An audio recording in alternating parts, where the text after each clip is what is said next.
Hi guys! I'm your Kuya Ivan. Tara, samahan niyo ako at papasok tayo sa work sa Ortiz Skin Clinic.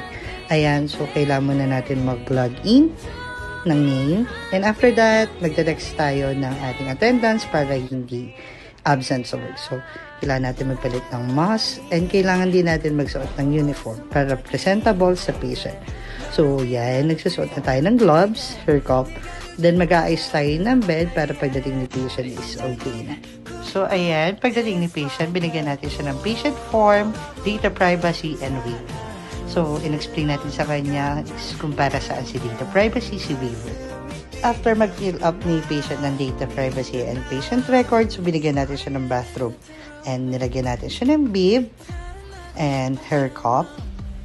Then after that, iwawash natin yung face ni patient para before we start the procedure, malinis na yung face niya. So after yan, naglalagay tayo ng cleansing milk for wash the face.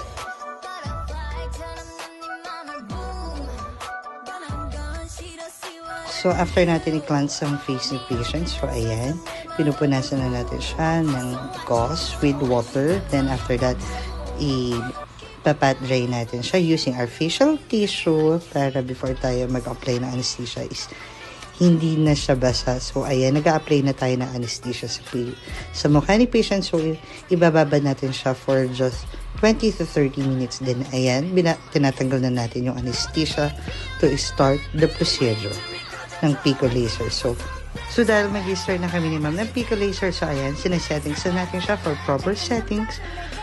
Concerning nga pala ni ma'am is for the dark spot, minimizing pores and oily skin. So, habang ginagawa natin si ma'am ng laser treatment, is ina-explain natin sa kanya kung ano mga dapat hindi dapat gawin after the treatment.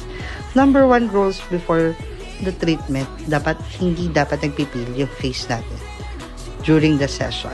Kasi possible siyang masunog because of the heat of the laser. So, after that, kailangan natin siyang...